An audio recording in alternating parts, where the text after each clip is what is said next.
Olá, minha gente, uma boa tarde. Então, eu espero que vocês estejam todos bem nesse final de semana que tá. Já se iniciou, né? Mas ainda tá no. De 3 partes, de 4 partes, acho que uma, né? Já gastamos.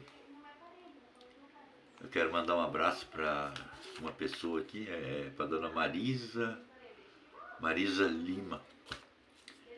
A dona Marisa, eu acho que ela é inscrita já no meu canal, mas ela não, eu não estava vendo ela comentar. Apesar de eu estar tendo pouco comentário no momento, mas nós estamos caminhandinho devagar, sabe? E muitas, muitas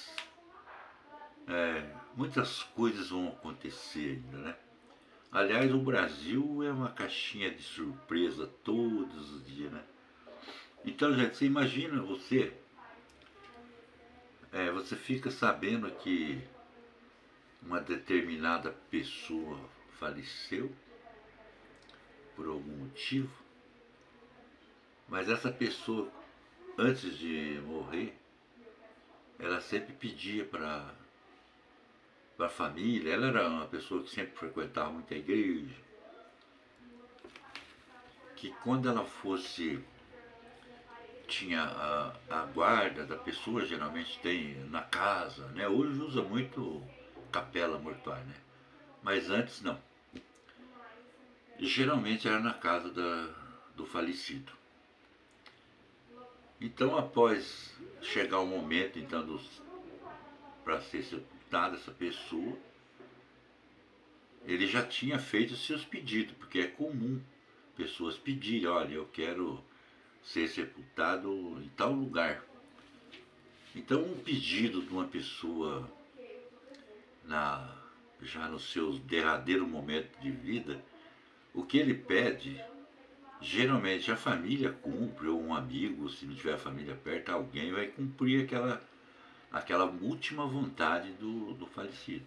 É uma tradição, né? Talvez a pessoa fique um pouco assim, até com medo, né, de não cumprir aquela promessa. Essa pessoa, então, ela, quando ela vem para que sai o funeral, geralmente o funeral vai e para na igreja para que se faça as últimas orações ali, de corpo presente, né? Eu não sei como é que chama, mas acho que é isso. Daí, pela última vez, abre-se o caixão e todo mundo passa para olhar. Mas essa pessoa, olha para você ver que pedido mais fora fora do fora da curva, vamos pôr. Ele pediu encarecidamente que quando ele fosse na igreja, ele não queria ficar dentro do caixão, era para eles tirarem ele dentro do caixão e colocar na frente do altar, virado de frente para as pessoas que estavam no funeral, numa cadeira sentadão. Imagine você. Então, como tinha aquele pedido, a família já combinou com o padre que seria daquela forma e o padre concordou. Concordou e quando então veio para fazer as últimas na igreja, que o corpo está passando ali para depois ir para o cemitério, eles abrem o caixão, retiram aquele corpo, todo mundo ficou estranhando, porque estava cheia a igreja de gente. E eles pegam, arrumam a cadeira certinho. Ele queria ficar de costa também, ele queria ficar de frente para o público que estava ali. E colocaram o defunto sentado numa cadeira. Eu achei estranha essa história, sabe? Mas dizem que isso é verdade, sabe? E dizem que quando aquilo acontece, 90% do povo que estava dentro da igreja que saiu e foi embora. Não quiseram ficar. Não quiseram ficar por algum motivo, sabe? E conta-se também, não tenho certeza, que esse homem, quando vivo, era um agiota. Ele emprestava dinheiro para todo mundo da cidade, sabe? É. E ele morre de repente. E daí é, eu não sei. Eu vou deixar essa história para quem quiser pensar alguma coisa aí diferente, que pense também. Mas que é estranho um cara pedir um pedido desse, né? Porque eu mesmo sempre falo para filho meu, ou parente, ó, o dia que eu vier a falecer, eu gostaria de ser sepultado em tal lugar, né? Ou nesse outro que é assim. E a família respeita isso mesmo, né? A gente sabe disso porque é uma tradição de, disso, desse tipo de pedido, né? É. Tem pessoas que pedem coisas diferentes também. É. Outra coisa interessante também que eu fiquei sabendo hoje é que no Japão eles estão, o governo japonês está então pôs para o senador, deputado dele lá vão decidir a respeito de uma lei de cobrança de imposto, mais imposto, para solteiros. Olha para você ver que coisa engraçada. Mas daí então eu comecei a pesquisar mais, eu comecei a entender o que é o fundamento da lei. A lei não quer dizer solteiro, porra, o cara é solteiro, não quer casar, agora vai ter que pagar um imposto para ser solteiro. Mas não é assim. É assim. O imposto seria, talvez vai ser, não sei, que todos vão pagar um imposto. Por quê? Esse dinheiro todo arrecadado ele vai ser dirigido para as famílias que têm filhos em idade escolar, adolescente, jovens, né, até se formarem, para dar essa ajuda para as famílias. E isso incentivar as famílias japonesas a terem filhos ou terem mais filhos. Por quê? Porque a baixa natalidade que se encontra o país Japão, a Coreia do Sul, enfim, a Europa, isso está preocupando demais porque a população está envelhecendo e vai faltar então o que? Pessoas, mão de obra. E essa preocupação ela é no mundo, na verdade, e isso está ocorrendo na maior parte do mundo. Né? Ninguém quer ter filho mais, porque é lógico que filho dá trabalho, todo mundo quer estar sempre na boa, então hoje também com essa a liberdade que a mulher conquistou também diante da sociedade, a qual a mulher não tinha muitos direitos e hoje ela conquista então a sua liberdade, a sua igualdade, né? Muito respeito. São muitas as leis que vieram a proteger a fragilidade da mulher. Né? Então, existem esses problemas em países também. Então, essa lei vem então para quê? Para incentivar aquelas pessoas que são solteiras ou aquelas famílias que já são casadas e que têm poucos filhos para que elas então não se preocupem mais com a parte financeira, que isso dá mesmo um trabalho danado. Hoje as pessoas pensam muito mesmo na hora de você colocar uma criança, um filho no mundo, se você não tem uma condição de dar uma situação de vida para ela boa. Estudo, educação, né? Segurança, saúde. Só que no Japão é diferente. Lá as crianças já têm mais segurança nessa área de educação do que aqui no nosso país. Né? Mas lá a preocupação deles é muito além do que a nossa aqui. Então é onde querem criar esse imposto. Mas as pessoas não estão gostando não, sabe? Porque fala, pô, eu não tenho filho, vou ter que pagar um imposto para outros que têm filho. Então vai ter muita Eu acho que isso ainda vai ter um bom debate lá, mas é interessante, né, a notícia. A do Lula. Eles viajaram para o Japão com uma comitiva enorme de empresários, de políticos, né, de ministros do seu governo, para quê? Para tentar implementar mais os negócios dos empresários brasileiros, exportação. Exportação de quê, gente? Já que estava lá os grandes proprietários da JBS, os reis da carne do Brasil, exportar mais carne ainda. Mas eles são. Tem hora que eu fico pensando que essas pessoas não estão nem aí mesmo com o povo, né? Porque eu ainda penso que eles têm alguma coisa com o povo, não é possível. Porque se veja bem, o Brasil já é um grande exportador de carne bovina, suíno, frango. Mas se você incentiva e vai procurar negócio lá fora, mais ainda para o produtor brasileiro exportar mais carne, nós temos que ver dentro do nosso país como que está o preço da carne hoje dentro do país. Altíssimo, né? Poucas pessoas hoje conseguem comer carne de boi uma vez por semana, não consegue quase mais. Não tem. Ele tem que optar por outros tipos de coisa. Por carcaças, talvez, daqui um dia nem isso vai ter. E ainda o governo, com a sua inteligência enorme, mas com os grandes produtores, os maiores dentro do Brasil, com interesse financeiro muito maior, exportando carne, vai faltar mais carne dentro do país para o consumo interno e o preço vai subir, porque a carne é cotada em dólar. Entenderam, gente?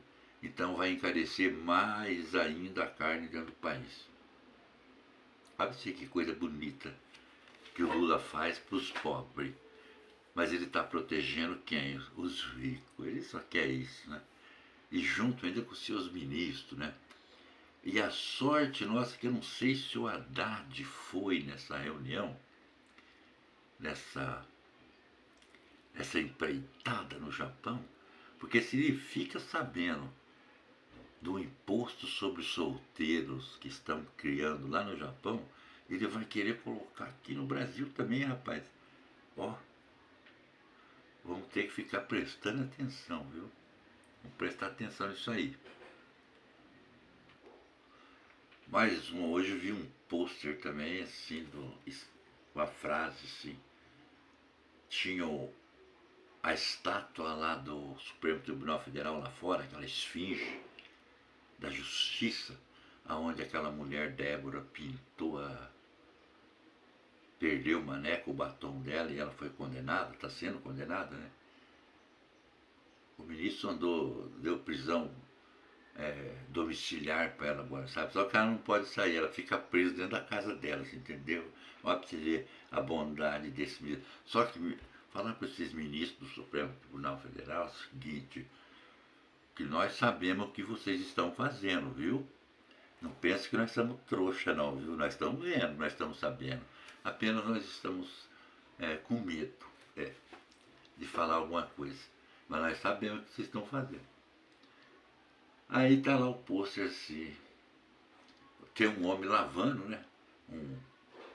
Um servidor público, talvez com um baldinho e uma escova, lavando, e daí tá escrito assim, ó, descobrimos o herói que salvou o golpe de estado de Débora com seu batom. Então tá lá ele sozinho lavando. Ai, ai. Mas que vergonha, meu Deus do céu. Isso é uma coisa de maluco mesmo, viu? Que coisa, né? Deixa eu ver se tem mais algum aqui. Tem bastante, viu? Nossa. E vem também as últimas pesquisas novamente, que todo dia são uma pesquisa nova para ver se consegue levantar o moral do Lula. E agora ele está perdendo para todo mundo. Para todo mundo agora. Ele perde. O Bolsonaro nem se fala, né? Está disparado lá na frente. A Michele Bolsonaro ganha também. O Tarcísio ganha dele. O Romeu Zema empata. O Ratinho Júnior empata com ele. Os Caiados. Tá desse jeito. Então esse homem tá lascado. É um adeus, é o final.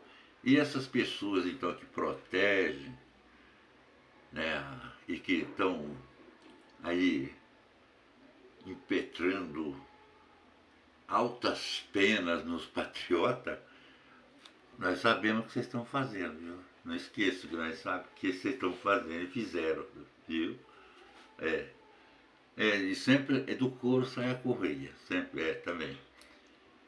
Então, o, o nosso amigo e presidente Lula, ele está lascado, ele está lascado. Ele tem que aproveitar bastante mesmo. A Janja também, sabe, que é a primeira dama nossa, né? Inclusive ela falou que foi adiantado para o Japão para economizar a passagem, porque ela estava gastando demais. Até o partido PT estava preocupado com ela. Nessa gastança estava pegando mal, estava depondo contra o Lula, sabe? Essa gastança dela do dinheiro público. Aí ela pegou uma carona com a FAB e foi numa viagem adiantada, disse que estava economizando dinheiro do povo. Né? O que ela foi fazer lá, será? 6 dias de hotel. Será que ela ficou economizando no hotel? Ela pagou com o dinheiro dela também os hotéis, a boia. Ai, meu Deus do céu, essa mulher não existe, viu? E tem gente que fica batendo palma pra essa coisa, né? O nego tomando no rabo, não podendo fazer, nem comprar nada pra família dele, tá passando quase fome e batendo palma pra esses caras. Mas vem ainda também a ministra lá, sabe aquela mulherzinha lá do Mato Grosso? A tal de Simone Tebet. Você sabe que ela virou a casaca, ela virou ministra do Lula, né? É tudo pelo poder, sabe? Essa gente não pensa no povo. Aí ela vira ministra e tá lá até hoje aquela coisa lá, sabe? Que ninguém nem vê falar no nome dela. Eu estou falando dela hoje aqui porque eu vi uma, uma, uma entrevista dela, ela falando que ela tá não sei no que, lá perto do ministro da economia, não sei o que ela. Diz que ela nunca viu na vida dela o país bombando e que as contas públicas tá tudo bem, que não sei o que, não sei o que lá. Mas, olha, pode ser puxa-saco, mas chupa-saco, eu acho que essa Simone Tebet passou do limite, viu? E ela tá fazendo isso por quê? Na esperança que alguma coisa melhora, ou que algumas coisas assim, sabe, eletrônica ajuda o governo a ser eleito de novo. É, e ela fica lá ainda, sabe? Porque se ela fosse candidata de novo, ela não se elege nem para vereadora mais lá do Mato Grosso. Não se elege mais. Sujou. É igual aquele Ciro Gomes lá, entendeu? Eu mesmo fui um que votei naquele desganhento uma vez, mas eu não sabia que ele era tão safado, tão nojento desse jeito, não. Quando eu voto nele, eu tinha aquela esperança que ele fosse. De repente, o cara vira e começa a lamber as botas do Lula, vira ministro do Lula. Daí eu falei: nunca mais teve meu voto, seu tal do Ciro Gomes. O que aconteceu com ele? Por causa de você vira casaca? Nunca mais se elegeu. É um insignificante aí na política, que vive só metendo bedelho, fazendo isso e aquilo, fazendo conta, falando em milhões, bilhões, não sei o que tem que fazer. Ninguém dá nem bola mais pra esse jumento, sabe? Pra esse esclerosado já, sabe? Mas ele insiste em estar ali falando, falando. Agora ele está atacando o Lula, ele ataca o Bolsonaro, ele atira em quem ele vê na reta, achando que vai. Não tem mais jeito. Mas o Supremo, nós sabemos o que vocês estão fazendo, viu? Vocês podiam dar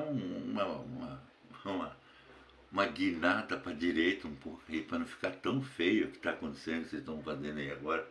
Tá feio demais, rapaz. Vocês estão prendendo todo mundo? Você está doido, rapaz? Será que todo mundo está errado? A maioria do brasileiro está errado? Mas vocês estão ficando. Olha,